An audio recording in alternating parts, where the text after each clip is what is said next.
Good morning, students. Class 7, Chapter 18 Exercises. Which of the following contains highest amount of fresh water? Options are seas, ice cap and rivers. मतलब question ये पूछ रहा है कि जो सबसे ज़्यादा फ्रेश वाटर हमें कहाँ पर मिलता है। तो सीज नॉट, क्योंकि समुद्र में खारा पानी मिलता है। रिवर्स, रिवर्स की भी एक क्वांटिटी लिमिट है। तो answer is ice cap. Ice cap इसका राइट आंसर है। सेकंड क्वेश्चन है the upper part of the sea wave is called. जो समुद्री लहर की जो ऊपरी हिस्से को हम लोग क्या बोलते हैं? क्रस्ट।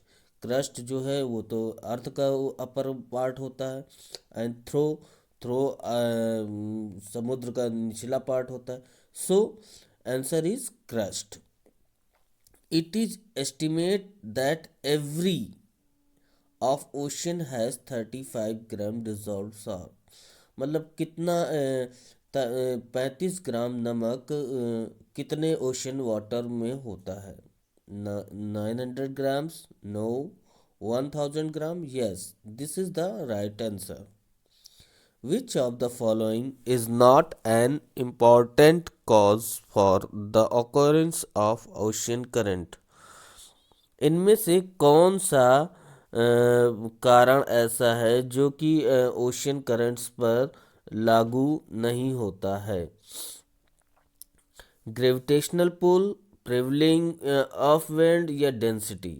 तो इसका आंसर होगा gravitational pull. Which of the following cold current? इनमें से कौन सा ठंडी मतलब क्या बोलते हैं समुद्री धारा है? ब्राज़ील करंट, मानसून ड्रिफ्ट या पेरू करंट? तो आंसर इज पेरू करंट।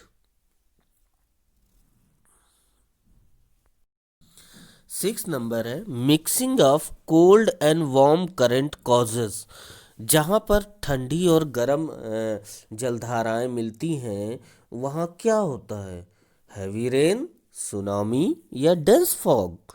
तो इसका आंसर है dense fog. Now come in true and false. First is Atlantic Ocean is largest ocean.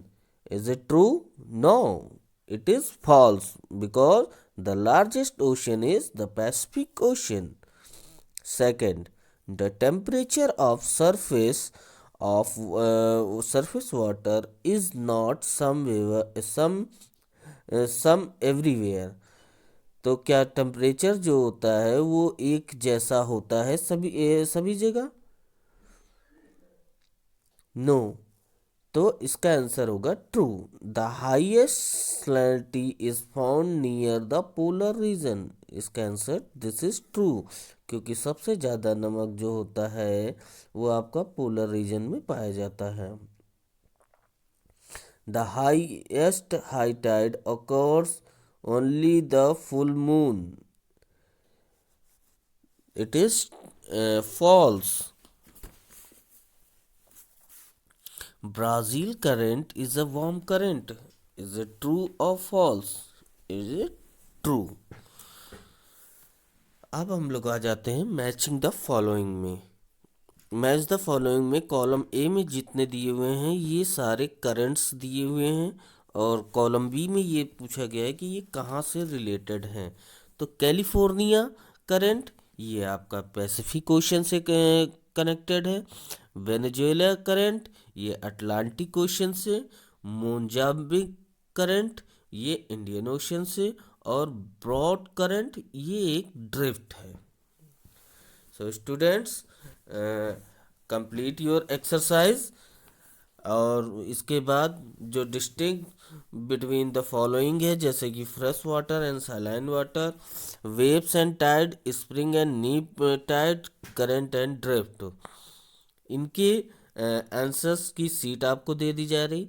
और उसके बाद शॉर्ट क्वेश्चंस हैं जैसे कि what is water cycle, describe the general distribution of salinity in the oceans, what are spring tide, how do ocean current influence climate in the coastal area, how is salt obtained from the sea water, name the main current of Pacific Ocean, what is tsunami, how does the effect of life in the coastal area, where are the best fishing ground found in the world.